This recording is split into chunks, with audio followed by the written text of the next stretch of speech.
Katherine Jansen-Byrkit. Such a great pleasure talking with Katherine. Katherine, she's a remarkable person. I don't know how else to say it.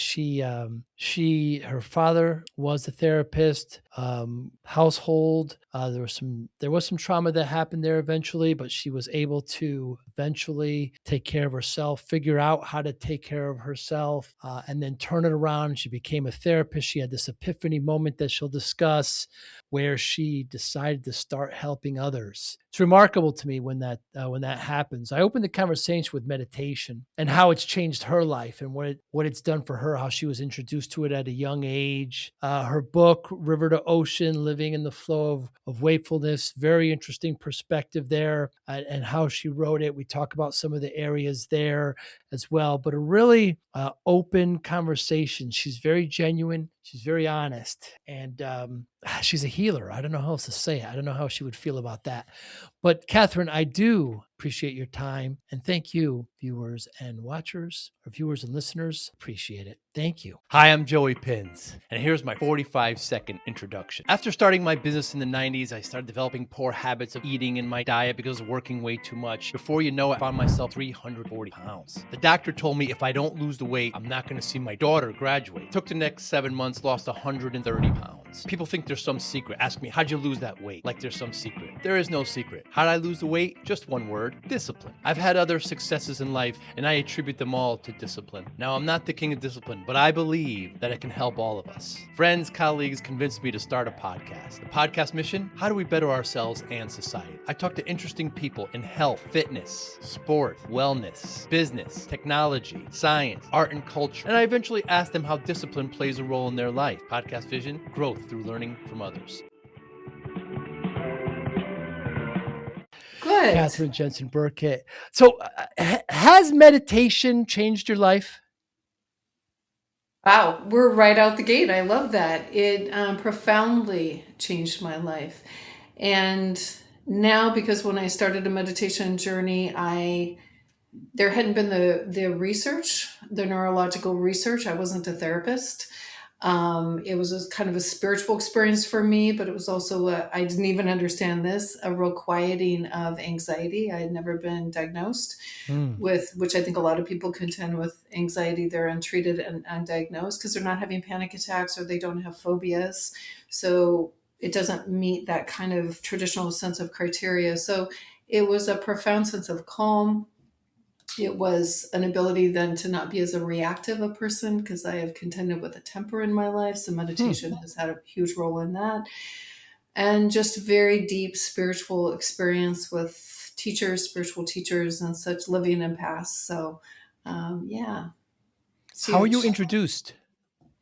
You know, my really cool parents, who were not perfect parents, but they decided to get involved in TM, Transcendental Meditation, and I was 12. So they had a kid version of that. So here we are in Roseburg, Oregon, and they meditate twice a day. So you don't talk to mom and dad for those 20 minutes, but kids were given a walking meditation. And so from early on, it was just like, this is what one does. And then you never can tell your mantra to anyone. So that was always like, I can't tell you, Joey, because I don't know, the sky will fall. Because that's what the 12-year-old heard them say. Do not share your mantra. I know. It's just a word that doesn't mean anything. So it's funny. In this fast-paced MSP landscape, how do you stay ahead? Introducing MSPinfluencer.com, your ultimate hub for MSP news, insights, and community connection, powered by Forza Dash. More than 75,000 MSPs subscribe to our MSP Influencer Pulse weekly newsletter, staying informed and ahead of industry trends. Tune in to emerging podcasts from Joey Pinz and leading MSP voices, offering essential tips, powerful insights, and success stories. Explore our multi-authored blogs, crafted specifically for MSP leaders, delivering fresh perspectives and actionable strategies. Celebrate excellence with the industry-leading Forza MSP Influencer Awards, recognizing innovation, leadership, and impact in the MSP community. Join thousands of MSP professionals who trust MSPinfluencer.com to grow their business and expand their networks. MSPinfluencer.com, where today's MSP leaders connect, collaborate, and conquer, all powered by the Forza platform, helping MSP vendors work effectively with MSPs and helping MSPs grow. So you're 12 years old and they have you walking in a circle and not not sharing what your mantra is. Or walking, just walking wherever. But I yeah, see. it's Why not. And walking? Why aren't you still?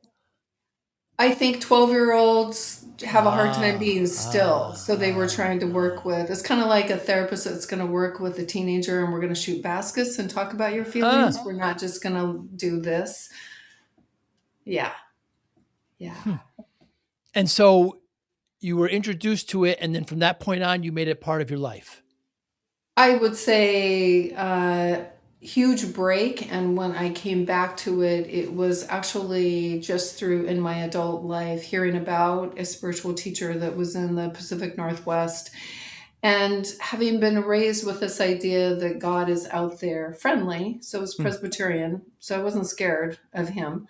But she was introducing the idea of non-dualistic teachings, that there is a presence within us. And so it wasn't just meditation, it was meditation retreats, but she was in a Eastern kind of practice of having Sangha and having conversation about what this different idea of spirituality was, which blew my mind and sounded really good, but I had to experience it myself. Wow. So I came back to that with TM with my parents. I think, other than like taking a Xanax, because I had older sisters that were really difficult for my mom, or would she take?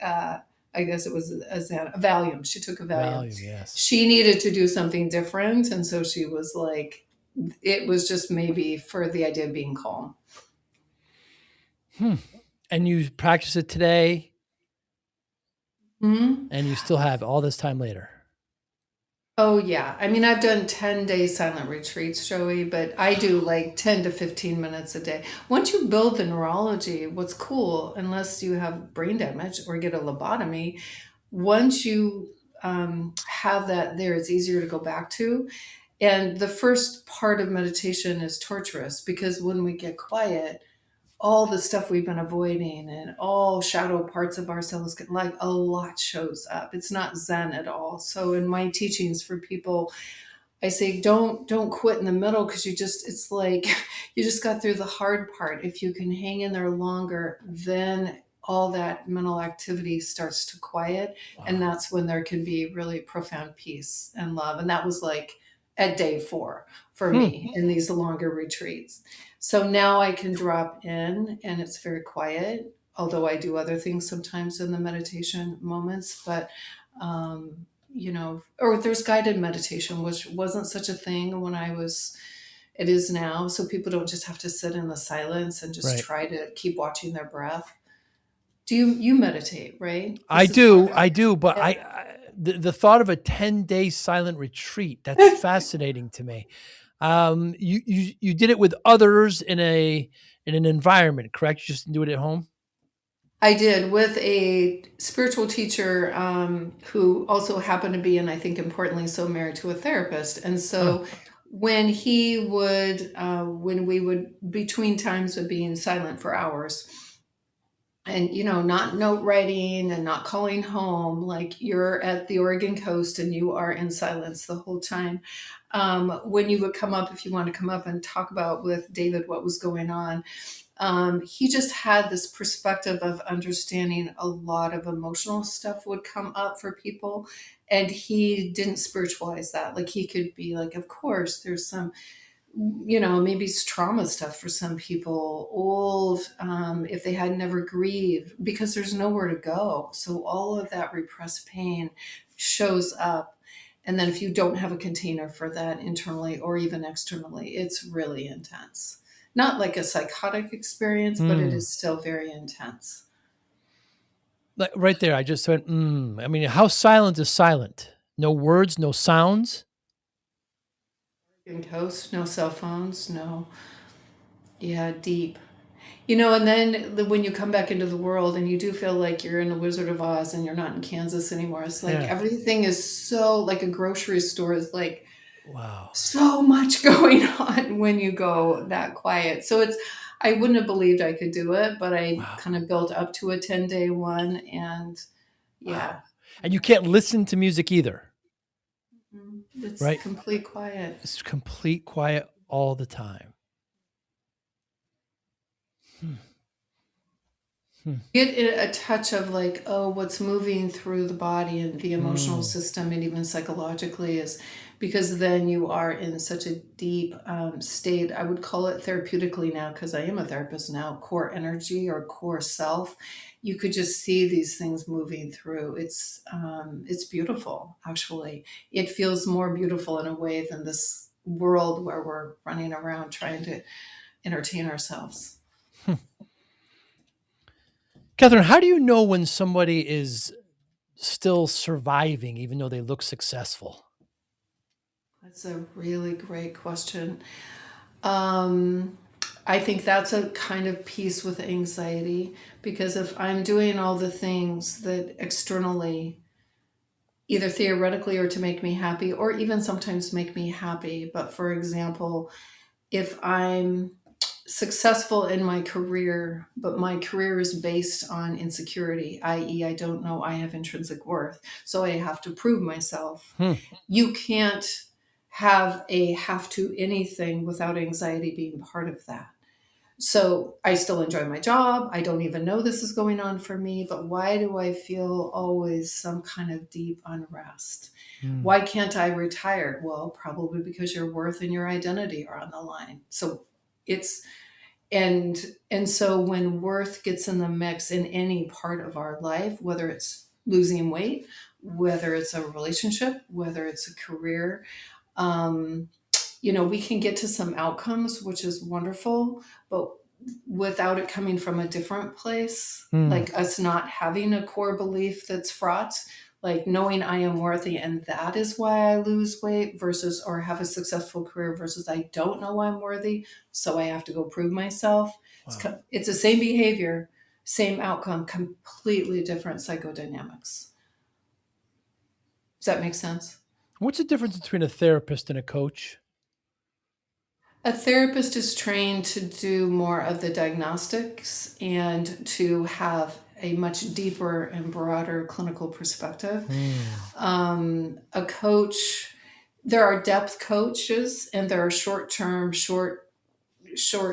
therapy therapists. So Hmm. there's kind of places they actually, my words would contradict themselves. Oh. But traditionally, a licensed person also, you're just going to get more of a clinical background. So, for example, people will say, I'm fine, I don't need a therapist. I'm going to my AA meetings. It's like, that's great. I'm Hmm. not a 12-step program because I can't replicate that. I'm not a sponsor. But you are not then having somebody look at the clinical pieces again, like the Hmm. organization of the sense of self or the impact of trauma or loss in childhood. I don't tend to do a lot of diagnosing. I can't hand out meds, and a lot of people I work with are trying not to have to go the Hmm. pharmaceutical route, but it takes then more time and effort to heal and kind of restore.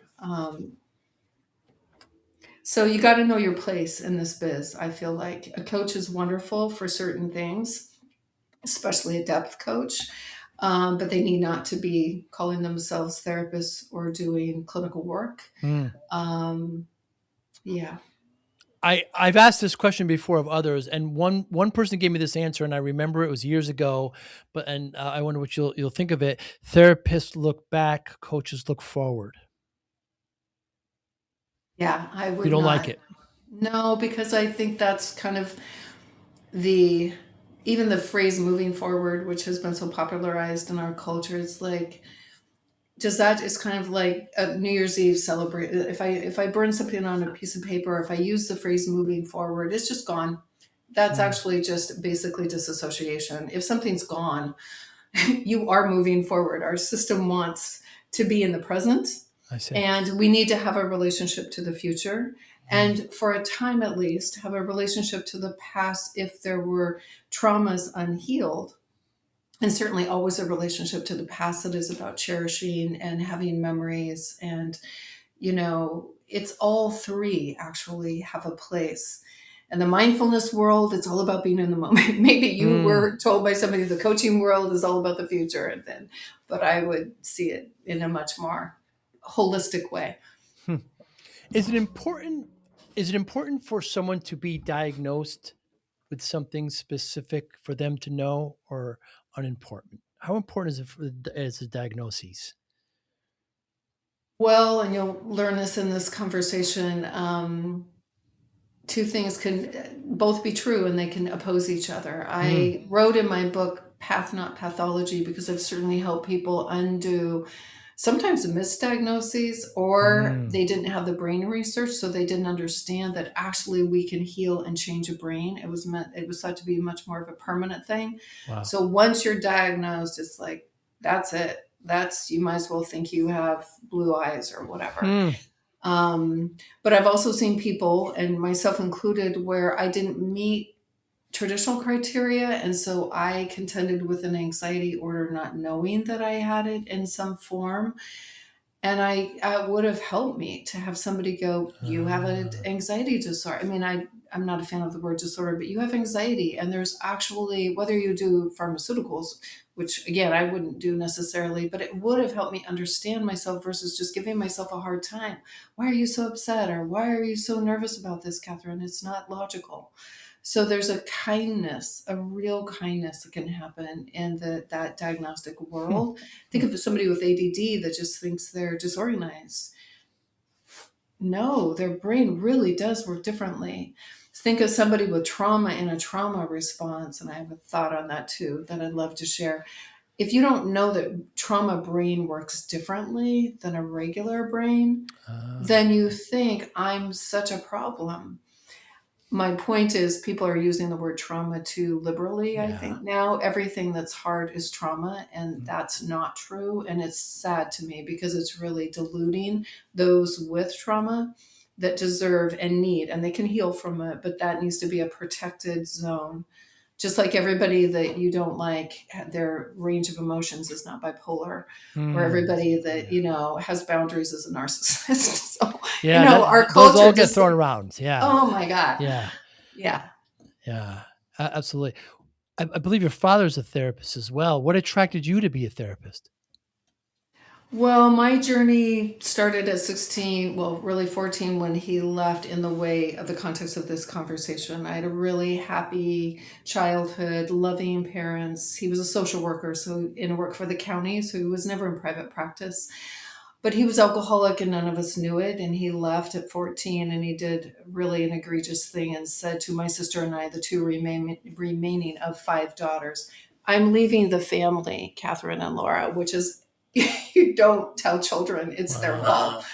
And so that, what was an eating disorder that had been brewing, and this like, I'm not good enough to stay. I didn't know this. At Hmm. 14, it took a couple of years, but by 16, went from 120 to 200 pounds in 3 months. I attempted suicide, Oh my and he goodness. was gone. He was, those first couple of years, he was off drinking. Then he got into AA, and by 19, he made amends with me. But I obviously, once my suicide attempt failed, I left Roseburg. But I had always been like, you go to therapy. Like, it's just a good idea. It's wise. It has nothing to do with being broken. And so I needed it. And, I had some really great people along the way. I had no idea that was going to be a career path for me till I was at a retreat, because I was working in public health, had a master's in public health, had all these benefits working in public health. And then at 39 years old, I go to this retreat and they just said, close your eyes, see if there's something that you need to hear. And I heard the words, you're supposed to be a therapist. So I come back to town and my husband was like, what? Because you have to get all the education and Right. such. Right. And then before my dad died, we had a little bit of an overlap where I was just about to end my internship, but I was starting to see people, and he was, before he passed, passed of a heart attack, so it was very quick. We were just talking about. I said, what's the magic? Like, what's the juice, Dad? And he's like, you just love him, Catherine. You Hmm. don't say I love you necessarily, obviously, but that's what's going on in the room, and it's always stayed with me. So he's always in the room in that way. You just, as a therapist, you have ways to love, and different, I don't know, pieces. They can call them tools in a way, but Love can look a lot of different ways. Sometimes it's being honest with somebody, saying, if you don't go to an AA meeting, then I'm not going to see you because you're substituting this for getting treatment, and I won't do that. That's love. Sometimes it's saying, I'm going to spend an extra 15 minutes with you because you aren't okay, and I can humanly make that possible. Because when a Because when a child child hears something hears like something like that, that, they believe they it's believe their it's their fault. fault. Yeah, and that's now thankfully very much a part of divorce um, understandings, and that try to get along, don't date somebody too soon, and make sure your kids don't think it's their fault. It's just egocentrism. I mean, if I'm bullied as a kid in second grade, my psyche, because I take everything personally, because that's how the sense of self develops. I assume like it's my fault. I don't have the resources psychically to go, oh, this is a bunch of kids that they feel insecure, and that was interesting to them to pick on me. So that's why our early experience is so profoundly important, is we are so profoundly vulnerable to how we will organize our thinking and belief system around that circumstance. Your book, River to Ocean, Living in the Flow of Wakefulness. What do you want the reader to come away with, Katherine?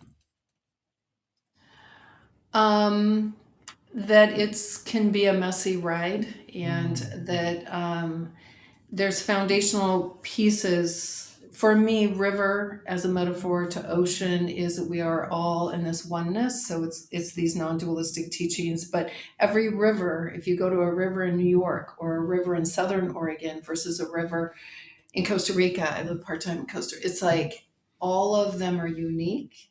And in that uniqueness, we are still connected to the whole. And so in my book, I just started with, how did I come out of 200 pounds, suicidal, living in San Francisco as a 17-year-old on my own? Like, how did I come out of that ditch? And it started with a sense of self. Then it was working with my mind, and then my body, and then ideas of mindfulness. In my book, then in the second half, I go to kind of the external world, where it's about being conscious in our relationships, focusing, not focused, but kind of embracing death and dying, because that's pretty big for people, to get to really have a different relationship to that. Nature is also in the book, because we are all part of that, but we have lost our way there. So the first half is, I want people to get a what's going on in your inner world. The second half is, how do you walk that out into the outer world and into kind of the future in the way of death and dying kind of idea. I also put in my book a concept like intrinsic worth, and then I will have practice ideas, because if we don't move from concept into practice, which includes behavior, um, we don't really change our brain. We understand things, but we haven't healed and or expanded.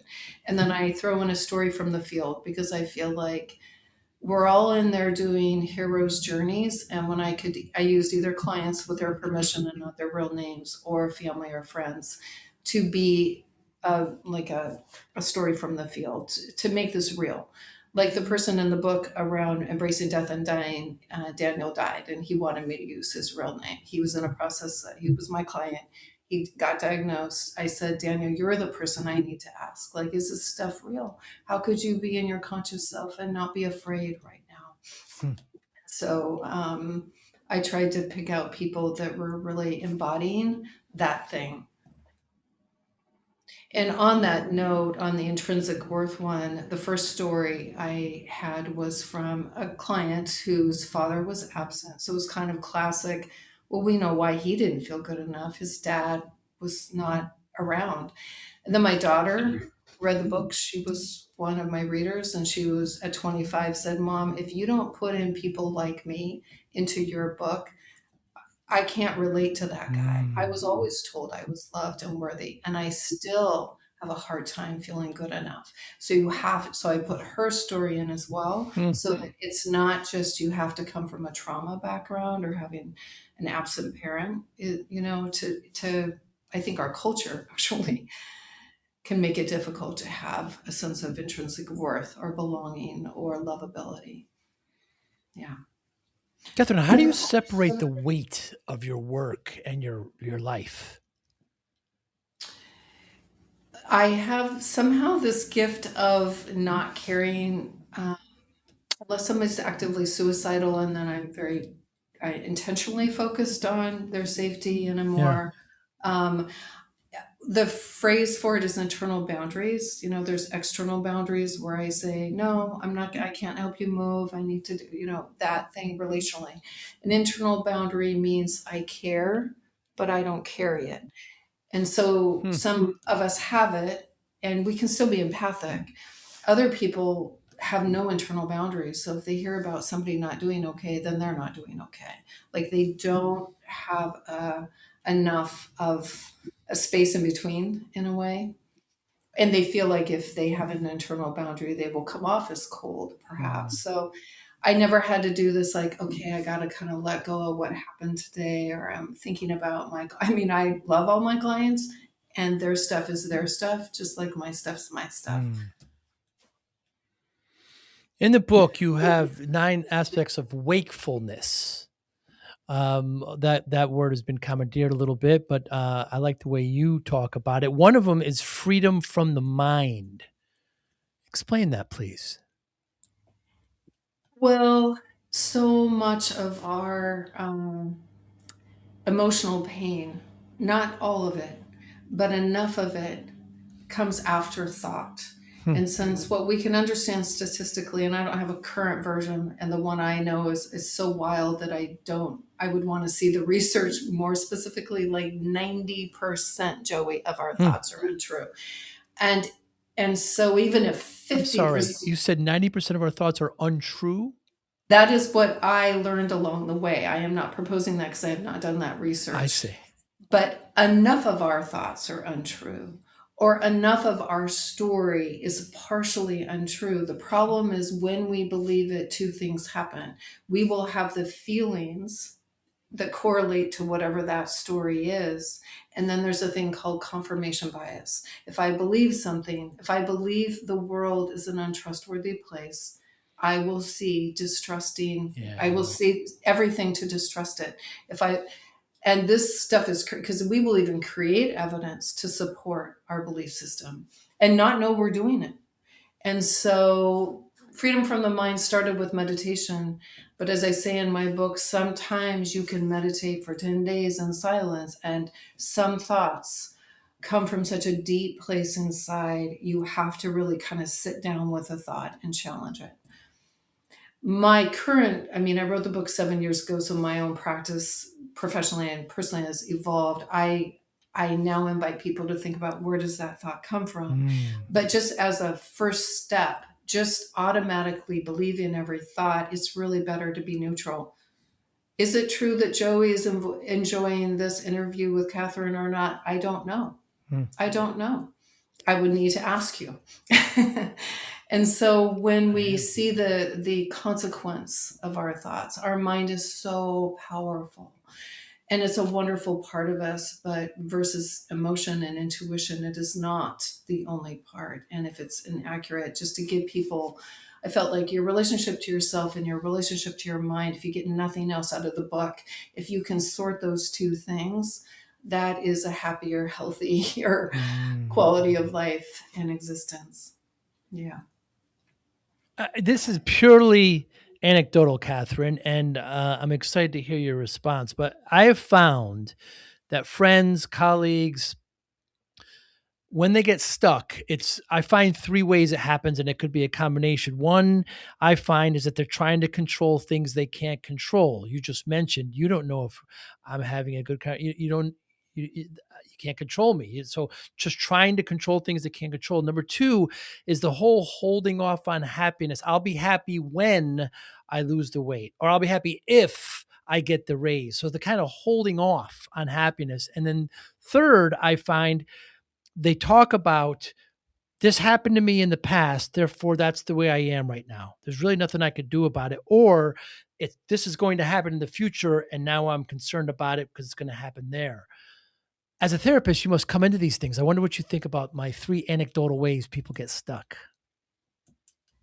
Well, I always try to lead with an empathetic unless they're lying or exaggerating. That's a scary and painful place to be, and it's Mm, real.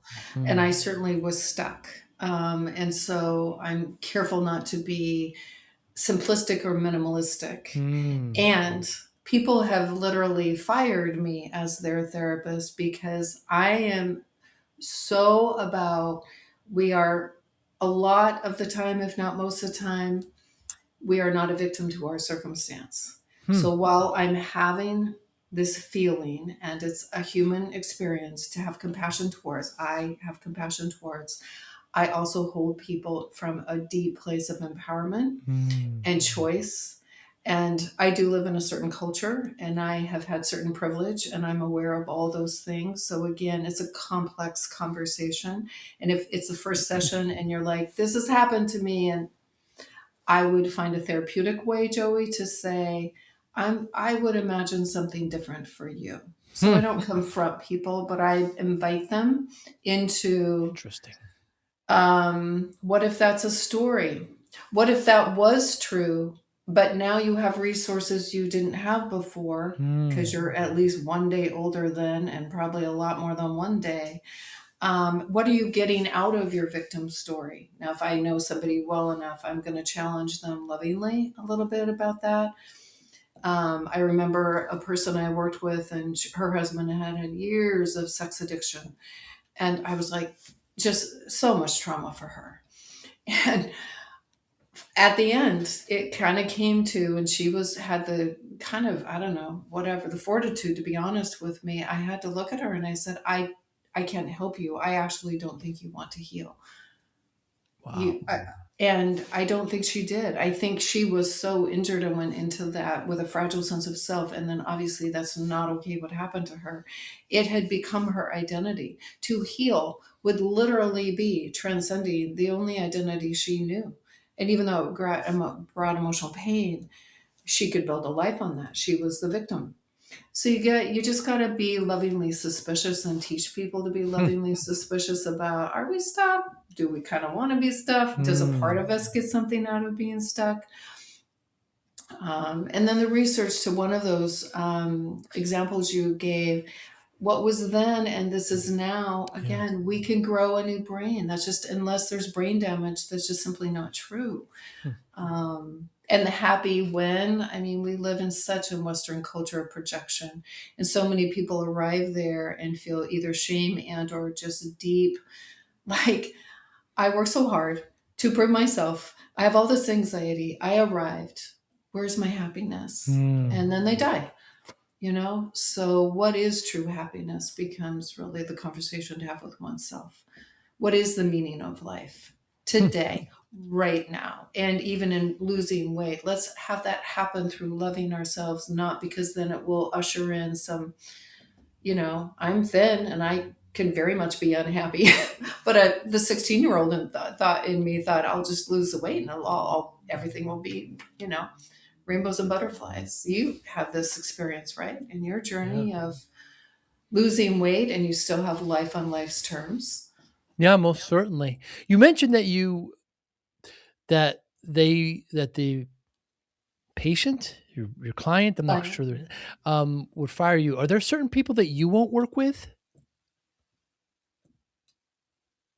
There are, and it changed a little bit. Only once I did my work, I could hold space differently. But because of what I referenced earlier and kind of my ego and my temper, and this sounds sexist, and I do not mean it this, but it would come through with more men. If I was seeing a couple and I experienced that male energy in a certain way, and then I would arc up to me, and then I was having an issue with that person, similar or often enough to the partner, and then I'm obviously not a therapeutic resource at that point when I'm reacting. And so not all therapists do their work, sadly. It doesn't necessarily come with the territory, even though when you go to therapy school, you have to do 10 counseling sessions. The kind of transformation and deep presence we can bring requires a lot more than 10 hours of counseling. Mm. But those that do, I think you can begin to hold space more and more, with those complexities, and having not an ego get involved. Hmm. I will never allow myself or anyone in the room to be mistreated. So I've had Mm. people leave. Um, and, you have to kind of know your scope of practice too. So there's boundaries, but I don't so much think, other than young children, I don't know, work with children anymore. There's kind of a group I can't be a good Mm. human with. When working with couples, how do you, I was going to use rectify, but let's say distinguish between what was said and what was heard? Well, because I developed three tools, and one of them is a communication tool. And the idea of an I statement, which its origins come from just good practice in nonviolent communication. I built on nonviolent communication, so my C model is more than just that. But the basis of an I statement is I heard you say. And then the basis of your I statement, Joey, is I don't remember saying. And Mm. unless we want to fight, I I heard you say, and I don't lie and I don't exaggerate. I have one reality. You don't remember saying, unless you lie or exaggerate, that's your reality. And in my model, because I can't choose between which person, I'm both people's therapist with a Right. couple, then I had to do this clinically and I decided to put it in my model of I'm not going to choose whether you guys got along, you have a great sex life or you don't have a great sex life. One person's perspective is you do, another person's perspective is you don't. We can further define what it is, but I'm not going to choose. But I found that to be really helpful for couples where diversity is difficult. They're trying to, one reality gets to be the reality. Um, and obviously, you and I are having this conversation today, so there's certainly a place for facts. So, not to get silly about it, but that's so in the communication practice, I will interrupt someone if they say, not you said, it's I heard you say, so that Mm. there's just space for Mm. exactly what you described. Yeah, because I've been there before, and I've been in them, and I've been outside them when people come to me, and so I don't know why I would say that because I don't believe it, but it looks like I did say that. That's what you heard. So let's take it from there. It's a major step. Well, it's a major step because if you don't have to lose your truth and you can skillfully say, wow, you don't remember me saying that. Well, no wonder you felt those feelings. Right. You did. I can really empathize. Now, I'm Right. not going to admit to something I didn't do. I remember saying it. I could have misremembered. Right. You could have not heard me. Unless there's a Rumi poem, beyond ideas of right and wrong, there's a field, I'll meet you there. It's like, unless, Mm. and I said, I have a piece in my C model around get the ego out of the way. Because if this is really about right and wrong, then we're having a different kind of relationship. And I don't promote that kind of relationship. I believe strongly in the sense of self, but not the ego self. And Mm. so, how to help people to navigate that new dynamic. You also talk about cherishing the body. So when do people? It seems that's the last place they go to try to heal emotionally or spiritually. Yeah, and what is so interesting is the body keeps the score, and that's really the first place we need to go. Mm. And so when our culture, for me at least, has really messed up my relationship to my body, which is its own relationship. When people disassociate from emotions, what doesn't get talked about as often is disassociating from the body. And that can look behavioral, like I'm drinking too much or eating too much or not getting sleep. But it also is just living shoulders up. It is not being in our bodies. So that's where our pain is. That's where our intuition lies. That's where, for me, again, an embodied idea of spirituality exists. So though I'm not a somatic healer, like I haven't put that as a specialty, I do mindfulness. Most of my clients choose it because they have a choice, do a couple of minutes of grounding. I get them, I just want to start there. I don't want to take 25 minutes of 55 minutes just to get there. And now you're in your body. Now you're not just in the spin of the mind. Hmm. So it's very body centered. my practice now and my personal. And then, there's repair work I believe we have to do. I abused my body before I was 200 pounds. I was restricting my eating. Then I became a runner for 50 years that I just stopped, and I ran when I shouldn't have run, and I ran Mm, through pregnancies longer than I should have. And mm. I had some real reckoning with my body, and I believe in parts work. So I talked to my body, and I'm very sorry. And my body and I are very, very dear friends now. So the cherishing, it wasn't just losing weight and then not being suicidal. I had to repair my relationship with my body, which is what I was trying to do in that chapter of the book. Hmm. That you can't, I don't believe we can be fully wakeful and conscious if we're disassociated from our body. It is such an integral part of who we are. In your experience, Catherine, social media is good or bad? I don't really align with a kind of good and bad binary. I think that it's, as most things in life, including we're contending right now with AI, of course, is Hmm. it starts with a good intention, just like even a shadow part within ourselves. So when Facebook is like, my God, I can show pictures and I can connect with people and find people from high school, or not that I went to high school, but some people can't. It's like it's wonderful when it becomes another way in which either bullying can happen, or now I'm comparing myself to everyone and now I'm faking pictures on it so we don't even know what's real. That all that stuff's fraud in and of itself is just happening in social media. Hmm. So I think it's really good kids aren't having phones in schools. I just don't think psychically children were able to contend with the dynamics that go and have the self discipline to put it down when I'm feeling depressed, or put it down when I need to not say that snarky thing. Um, or check likes. I put a picture up. How many people liked it? Like this, it's feeding the wolf of the ego of Mm. constantly looking for validation. And that, and no matter how old you are, is really it just keeps us stuck and trapped in the ego self. What should one do with the, as the kids say, the haters, with all the negative outside comments and energy?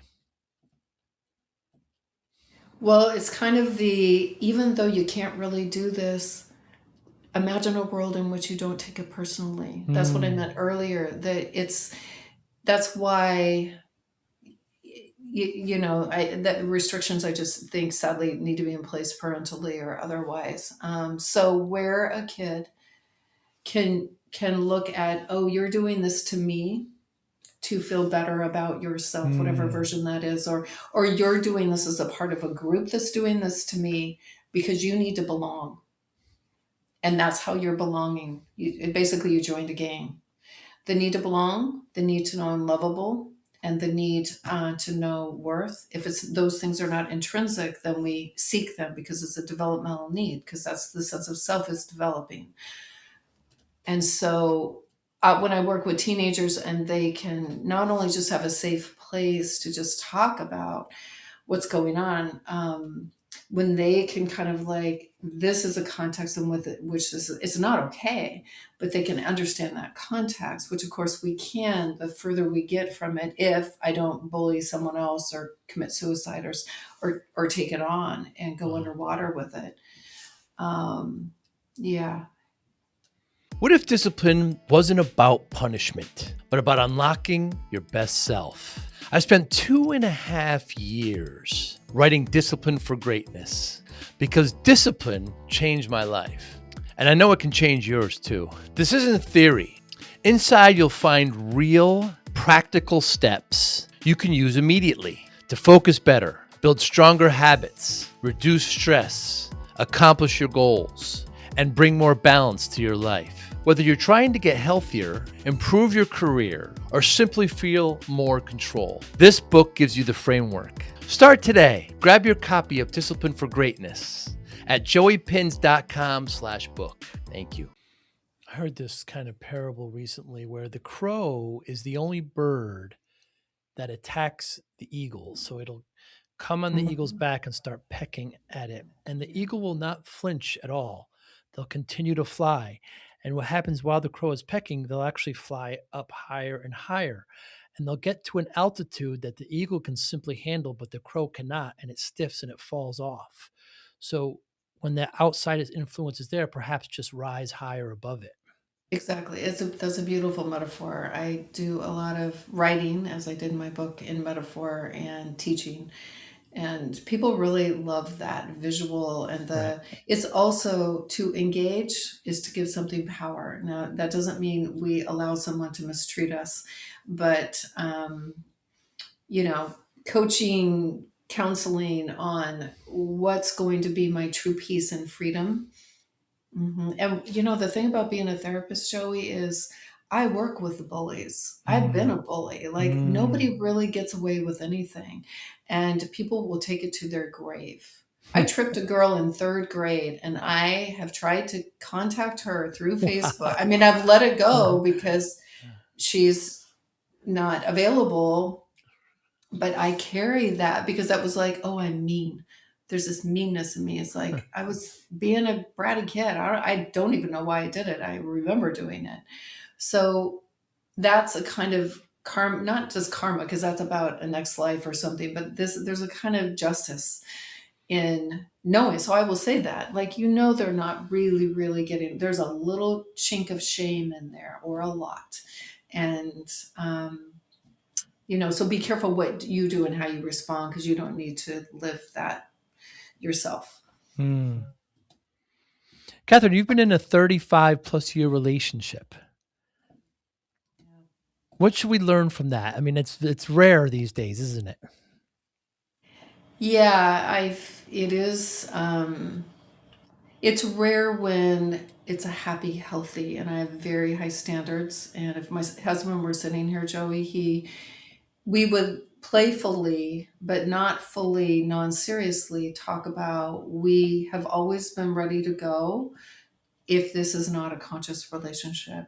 And Mm, what a lot of therapy schools do not, I think it actually needs to be in the curriculum, is when you go to therapy school, you can't, like, I couldn't be in a room working with couples and go home and have a lesser relationship. I'm just that mm, person. I'm super mm. competitive in the way.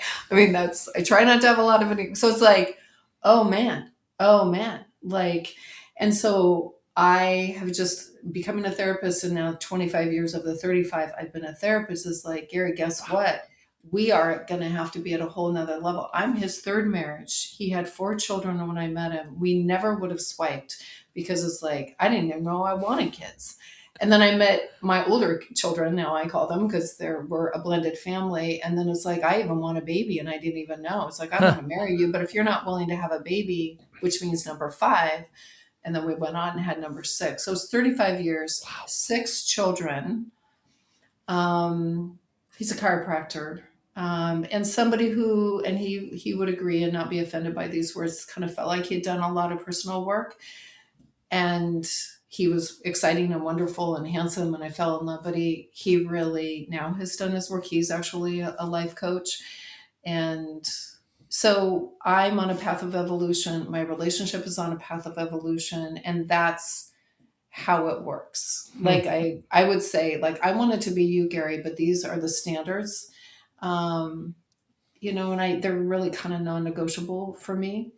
So it's cool. At 25 years, where my parents divorced right before, as my dad was leaving, there's this weird, like, does it, like, I believe it works. I work with couples that are the long term commitment, but really does it work? And then it's like, yes, absolutely. So do the work, I guess, is what I would Yeah. say. And not temporarily, like, it's really a path. That's what I say to people, even if I'm not working with them any longer. You're not going to, if you step off the path, like, you stop communicating deeply, you stop repairing injuries, you stop making collaborative decisions, you stop working on physical and emotional intimacy, you stop being your authentic self. These are aspects of a conscious relationship. You will lose your way again. So it's Mm. a commitment to the path, not me as a therapist. It's these ideas of it. And yeah. Hmm.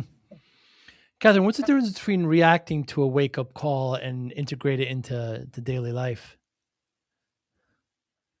Meaning, like, having an inspired moment where you feel like I gotta. Yeah. Well, that's actually, I think, in a good way, the new buzzword is integration. Now that we know that brains can change, and especially with in Oregon, there's this whole psychedelic psilocybin movement. Yeah. Even that is about integration. Even going to a 10-day meditation retreat. Um, in fact, I have a funny story about one of the retreats I did that wasn't one of the 10-day ones. You still have to integrate it. So that path of integration is actually more important. It's like people losing weight really fast. And it's like, okay, you don't know, or people, just not learning how to be in day-to-day life with tendencies or cravings or something, and how to have resistance skills and how to have self-discipline. So if you're making a change, be inspired, but go ahead and plan on plan on resistance, because some part of you probably will not be happy about this change, and then get support and plan on a process of integration. Hmm. Katherine, is there something you believed in staunchly, firmly 10 years ago that you no longer believe?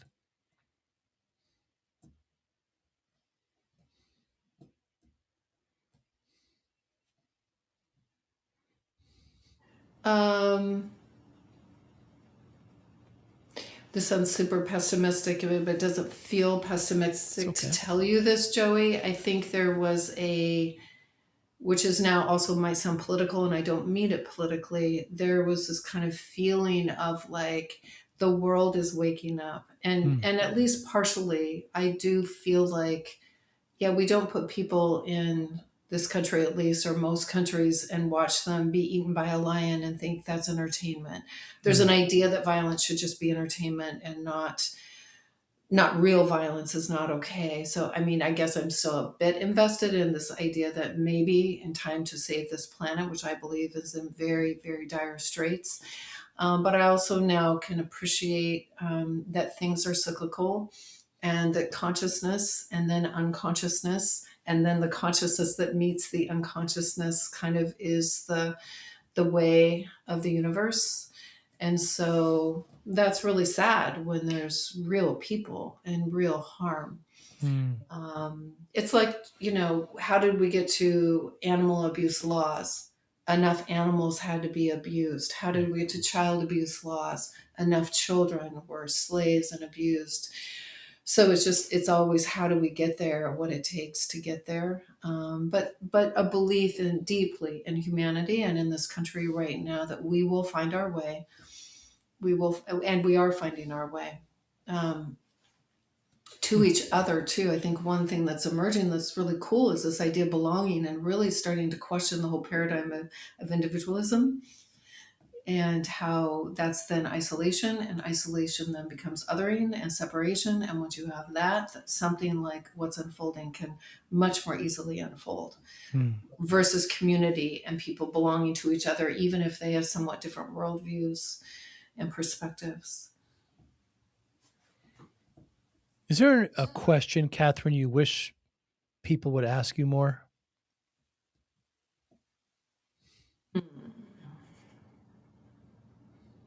Nothing is popping in. What is the most compelling question you've gotten? Maybe that will stir something for me. What do you find the most meaningful question people ask?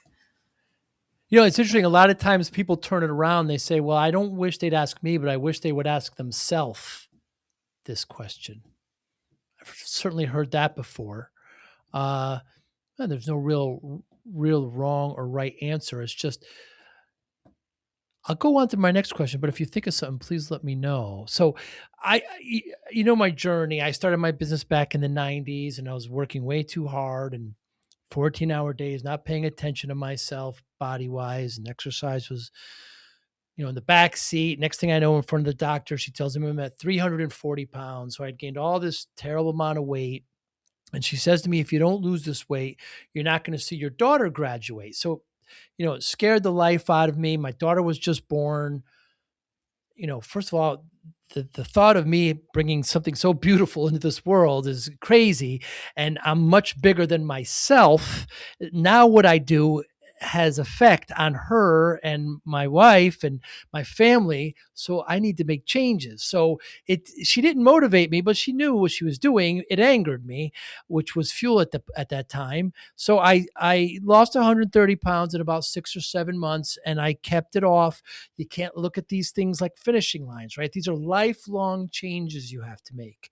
And so when I tell people this, they always say, well, what's your secret? What you do? And I say, well, discipline. That's how. I had a daughter and I needed focus, routine, motivation. Uh, but there's your short answer. If you're looking for a short answer, I wonder how discipline plays a role in your life, Katherine. Well, I knew this would be coming because I was excited to do this interview based on this being an important theme for you. That this is how I'm not a coach and I'm a therapist, Ah, actually. And you speak to the complexity. If I were just you wouldn't need me to just, there's enough information out there right now, certainly with AI, like, oh, A equals B equals C, and you get to outcomes. So when people, in your case, you were motivated and began that journey, and hopefully it morphed into, for you and your body, not just to see your daughter graduate and beyond, that this became an act of self-love and choices of self-love versus the self-love of overeating, interestingly, and mm, using food like to self-medicate, basically, which is at least what I was doing at 16. I was stuffing food because I was stuffing my pain. mm, And so I think, as to be self-disciplined is the North Star, but the added next star over is, and to be lovingly connected to and working with the parts of me that struggle, like don't want to get up tomorrow and do my dance. It used to be a mm, run, now it's dance. So I'm still going to move, but instead of shaming myself that I don't want to, now I'm like, oh, there's a part of you that doesn't want to do this right now. mm, Let me put my arm around that part. Let's have a conversation. I have a disease called hemochromatosis. So I collect iron. My blood does that. And it came in my 50s when I was in menopause. So I never knew I had it. And I had a trauma memory at 5 years old about being in a hospital with needles in my legs. Well, the treatment for hemochromatosis is getting phlebotomies. So I was having these really big reactions at Kaiser. This was just years ago, just a few wow. years. And then it was like, what is going on? And so then I realized this is a kid. The memory is a trauma memory where I was trapped. They held my arms down and needles were in my legs at 5, and there was no parent there because they didn't do that then. So I talked to her. I talked to her about, you can leave. So in this case of self-discipline, I Mm, could not get phlebotomies, but the conversation I have is, number one, empathetic. Like, I know that part of me. Like, I've got you. You were too alone in that moment. I've got you, and you do have a choice. Here's the deal, though: if we don't get this phlebotomy, we will die earlier. wow. So that conversation within myself is a completely different dynamic than just do it. Just do it because you should, because the right thing, because of this, again, this, you know, vague futuristic idea of what that outcome will give us. It's relational.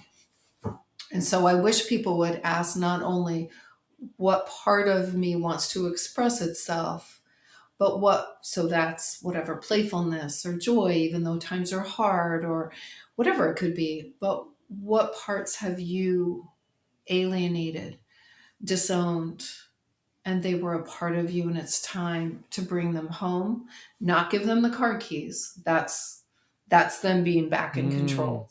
But bring them home and understand, even for me overeating had a good intention. mm, And so it's complex. It's a really complex conversation. So if somebody comes in saying, I'm stuck, I should just be self-disciplined. I made these New Year's resolutions. I'm not going to be like, yeah, let's double down on those New Year's resolutions. I'm going to say, can you start to have a conversation with any part of you that wasn't either ready? And then we can start to get you ready. wow. So if you need self-love to be self-disciplined, let's work on loving yourself. In Hmm. fact, let's work on who didn't love you such that you don't love yourself. So that I take a go to the source kind of approach, and then the end result is a person that ends up being self-disciplined, I believe, and can Mm-hmm. sustain that, because again, it's not in this I'm going to beat myself up if I don't do these things. Given your childhood and your home at that young age, was discipline ever discussed? Was it exemplified? Was it avoided? I had really easygoing parents, as it turns out, to the point that when dad left and mom was contending with being a single parent and her issues, I wasn't tethered enough. But I Hmm. do love that we were just, loved, and there was structure in our life. I would say now looking back, there were consistent, like my mom would always go away once a year on her own. Now that's not a like health practice discipline, but she was marking that time alone and time with oneself is a good thing to do. Hmm. She also taught me as a parent, like I need to be on all in, but I also need breaks. I have 6 children. And so they were modeling. My dad walked to work every day and picked up litter on his way, so that he did that because they had Hmm. one car, and he was, they were disciplined about their work ethic, and so it was modeled without a conversation about it, I guess I would say. Right. What motivates you today? Love. I know that's so simple and cheesy, but Nothing wrong with that. thank you. How so? Um, in a relationship to self and other, and in the Course of Miracles, though I wasn't a student of it very much, my understanding is this idea love moves in all directions. Hmm. So I, if I'm tired, loving myself is getting to sleep. If when I go to work, what I do, I make a really wonderful living at it, but I do it because the movement is there to just feel so deeply in love with life and want to be, and just feeling a generosity around that, but with boundaries, because loving myself as taking care of myself is part of the mix. So no martyrdom, no self. So it depends on the situation, but to me, that's the orienting North Star, is Hmm. what would love do. And to me, God, love, they are all that kind of divine energy. What would love do? What would love do? What a fascinating notion. Capital L. Yeah, of course. Yeah. And given that motivation of love, how do you measure success? Well, not in a traditional way, though it doesn't mean that the things that are traditional in my life, I'm not proud of. Hmm. So I had to do this with a book because it's not a bestseller, and that's okay. I had to write it. I chose to write it with complete transparency. So I had to 200 pounds, suicidal attempt. If somebody's going to read that book and judge, like I had to be like, you get to have your experience with my book. Like Right. that's not my business. You are having your own reality. Um, and so choosing a path where in loving myself, and love as an emotion, and love as and then a practice, because there are self-loving practices and other loving practices. That to me is the meaning of life. That to me then is a successful life. Because I love what I do, my business is successful, but I didn't go at, so because I wrote from my heart, my book was a success, but I mean, Tara Brock endorsed it, which was great. And a few people gave it some, but so that's how I would define success differently, is more of an insight out, the experience of something. Was it fulfilling? Did it make a difference to myself or anyone else? That to me is a successful life. Hmm. Is there anything in the last month or so you changed your mind on, Catherine? No, no, not that pops in. Do you often change your mind on things? I don't, because I have a pretty intuitive decision making process, I mean, emotion and certainly sometimes a pros and cons list, kind of the mental structuring of things. So what I've learned to do is wait also. So that's a mindfulness piece, so that I don't have to undo something that I did impulsively or for the wrong reasons. Mm. So for example, I would never go into, just because it's January, we can talk about New Year's. I wouldn't go into New Year's, or even people, I drink, but I drink moderately. Like, go ahead and do dry January. But if you need to do dry January, don't you think we need to be having a conversation about why you need to do dry January? And if you Mm. do a month off alcohol, then you may just go, oh, see, I'm fine. I can go a month. And then you're going to go back to whatever by next November you're worried about. So I'm just really careful about the decisions and commitments I make. And, integrity is one of my favorite and most important words. So if I make a commitment, unless I renegotiate it, I will absolutely follow through on it. So I'm more selective. We moved to Costa Rica part time, and that was a big decision. You have to kind of do it to see if it's right. It sounds really cool, and it is really cool, and it's really hard. And it impacted people in ways I didn't know would be impacted, Hmm. because I have adult children, and a couple of them felt like we'd kind of abandoned them. And it was like, I didn't even imagine. I thought you'd just kind of come live there with us part Right. time. But that's okay. It wasn't the wrong decision, but we have the kind of relationship we can talk those things out. Um, yeah. Yeah. I also, guilt and regret as emotions that Mm. really help us question, importantly at times. Um, Guilt because I cut somebody off on the freeway is my wake up call to drive differently, Catherine. You just endangered somebody or frightened somebody. That guilt gets a bad rap when it really has great utility, so does regret. So we need to reframe those emotions and all emotions as, not negative and positive, but good. And they each have something to offer. Shame is an attack on the self, so I would not put that at a core emotion. I do not see that. It's a Mm. feeling in the body, but it's not a core emotion and does not help us. Hmm. And so if you slow down your decision making, even though it's okay to regret something and change your mind, if you slow down and you have a holistic way of making decisions, then you're not going to be changing your mind as often. Going back to that decision making process, Catherine, how much would you say is science versus art? Are you ever relying on your gut for the kind of final decision? Um, I think we have deep knowing that then can be replicated. Like, many tribes and indigenous people have known the role of ceremony and the role of a therapeutic process. It has only been in the last, even since I went to school 25 years ago, 15 years in a science world, that is like, oh, brain cells, like, but there was a knowing of this, Hmm. something's different. And so I think, again, like you and I were talking, going back to the body and deep states, meditative states, we can have understandings that science is catching up to. Um, and so it's to trust that those processes. But I love science, and I want science to be, just continue to be, a foundation of how we understand the world and ourselves.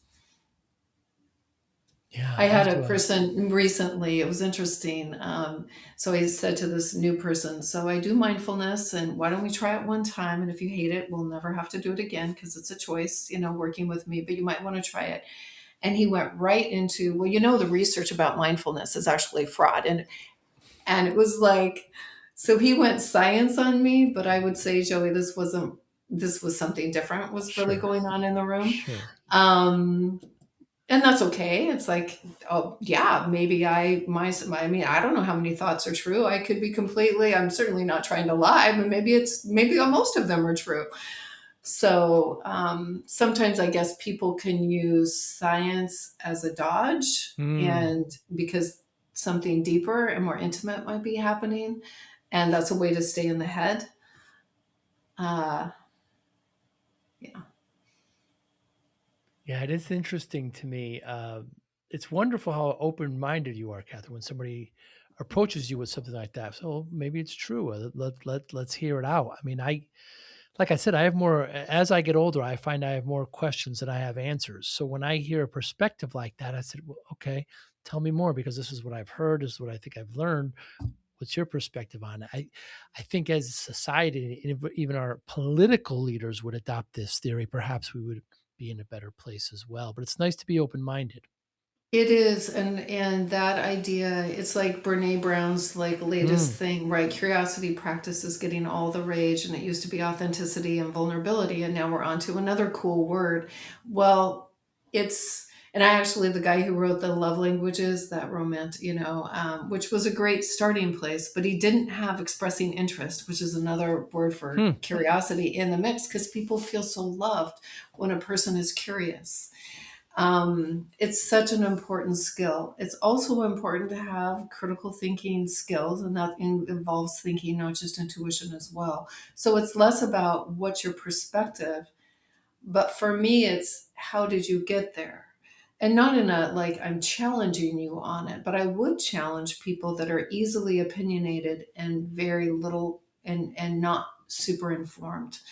And so, whether it's intuition or science or getting a very variety right now politically of perspectives, I think we have forgotten how to throw a wide net.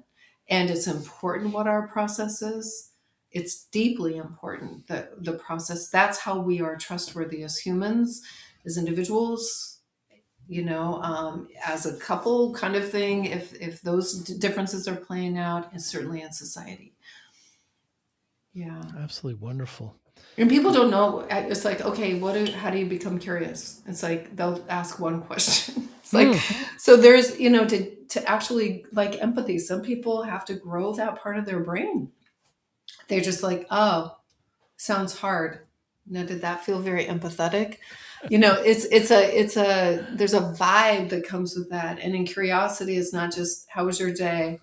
Oh, okay. Did you was so and so at that meeting? Like, it's not just question asking. And so let's imagine a world in which a year from now, our society is getting better at exploring with one another and Hmm. practicing curiosity. Hmm. But that's Yeah. why in my book I put a concept, but I would put practice, because if we're not putting something into practice, we're all Hmm. just talking heads around great ideas and intellectualizing them. Yeah. Big difference between listening and waiting to talk. Um, I find that with curiosity, I'm just so curious about so many things. And when I talk to people who don't share it, it's kind of odd for me. I can't even subjects that I think I know relatively well, I find that oftentimes I don't. I don't know.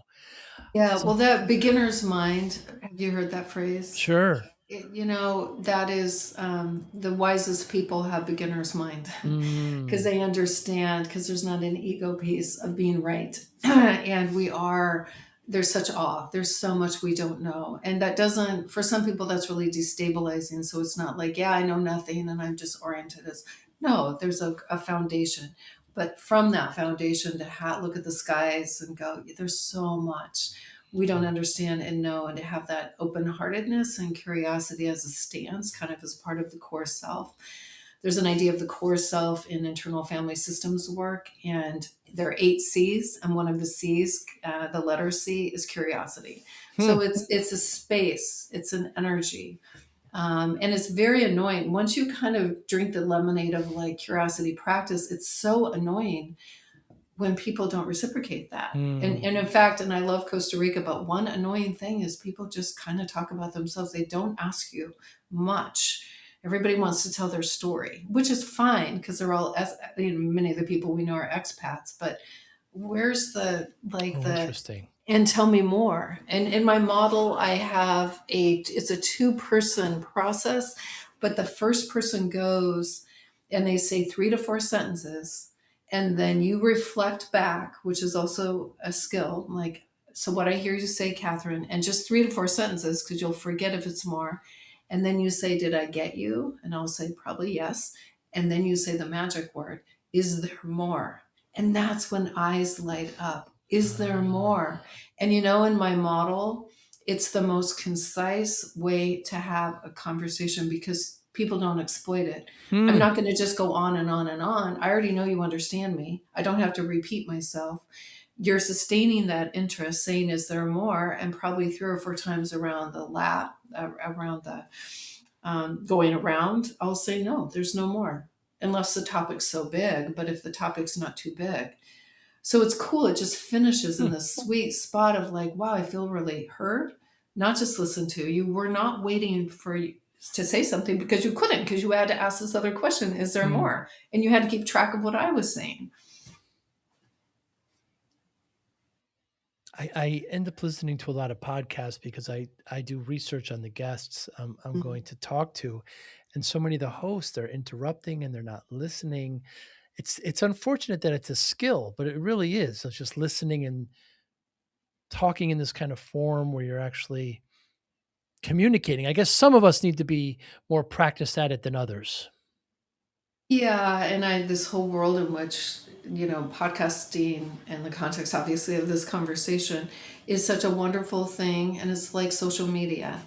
And Hmm. I'm very careful about who I offer time to, not in any kind of superior or arrogant way, but there are a lot of people that are want a therapist to come online and get some free therapy, honestly, and Ah. just kind of like, let me talk about me, and you're going to Interesting. comment on me, and I love hearing about your life, but I had a Huh. very strong sense that you would bring that sophistication into this, that Yes, this was yes. about this idea of wakefulness. And I have some offerings for you and your audience.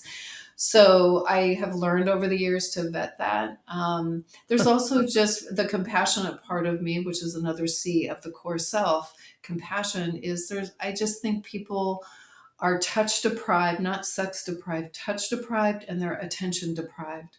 And so there's so many people that interrupt because they just are still making up for attention, a quality of attention they didn't get. And Hmm. sadly, if we're looking for that in our adult life, there's a hole at the bottom of the cup.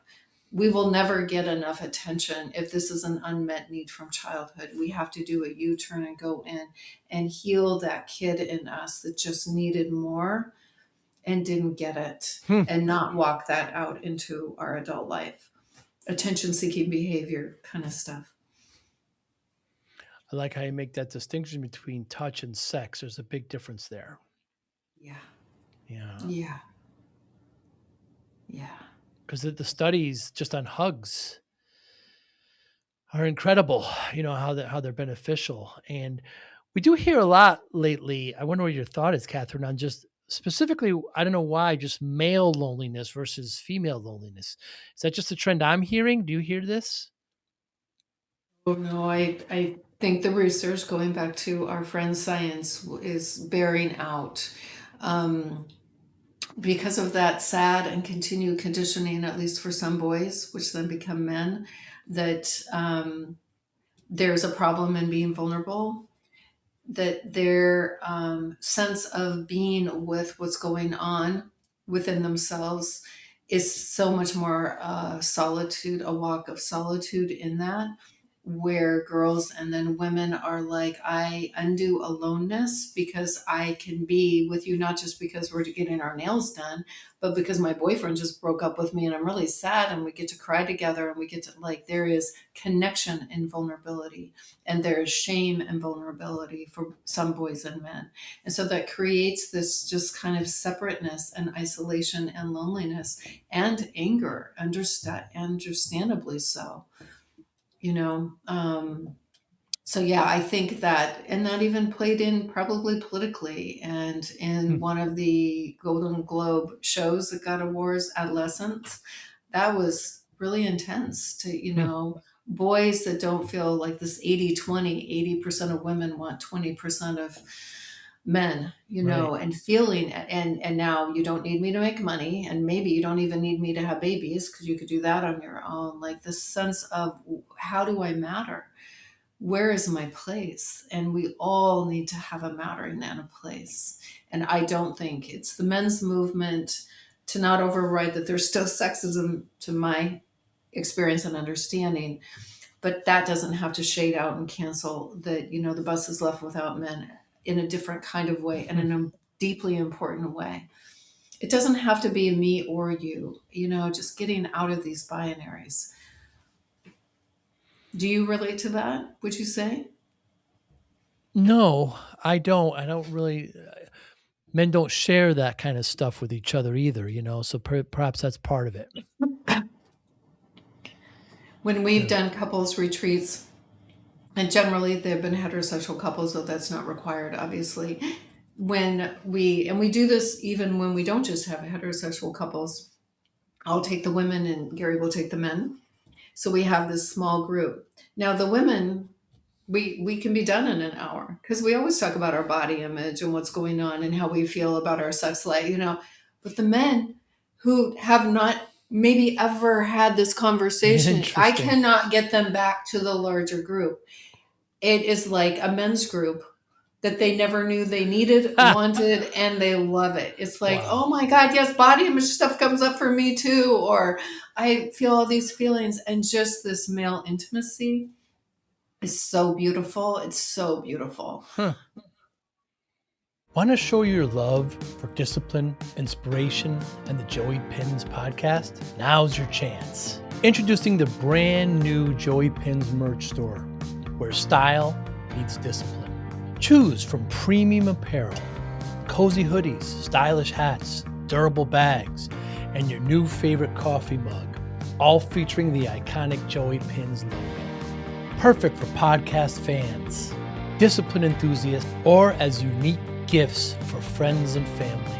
Every purchase supports the Joey Pinz Discipline Conversations podcast, helping us continue to inspire greatness and promote positive change. Visit joeypins.com/store today and wear your discipline proudly. Joey Pinz merch. Wear it, share it, and live it. Well, Katherine, I really enjoyed our time today. I got excited when we set this up. I love what you're doing. I love how you're helping, and you not only chose a path to help yourself, but you decided once you had that epiphany to help others. I think that's the trait of a remarkable person. I really applaud it, and I thank you. Anybody watching or listening and want to get in touch with you, how can they do so? They can go to the website Harbor, like a harbor of boats, Harbor Glow Holistic. So that's all one word.com. They can find me through my interesting last name, Katherine Jansen-Byrkit, probably too. I can only see people that live in terms of jurisdiction in Oregon. So I am bound by that in a way, but certainly I love for my book to be a handbook for people traveling through life because we are moving toward that ocean. And sometimes retreats are something that I do, people can connect, but I just love to hear from anybody that would have any perspective on our conversation. Yeah. Yeah, thank you so much. Next time I'm in the greater Oregon area, perhaps we'll get a cup of tea. Please, let's do that. Let's do that. You take good care, Joey. Thank you for the work you're doing. Be Truly. well. Thank you. Yes, you too. Okay. Bye-bye. Thank you for listening and or viewing Joey Pinz Discipline Conversations. Please share this episode with one or two of your friends who you think may benefit from the episode. Our website, www.joeypins.com. There you'll find lots of resources and you could join our mailing list. Please follow us on all our social media, Instagram, Twitter, and Facebook. Podcast information, the video version of our podcast is on YouTube. Please subscribe. Audio is on all major podcasting platforms. Please follow them. And if you like it, please consider giving 5-star rating. Would really appreciate that. Thank you again for listening or watching Joey Pinz Discipline Conversations.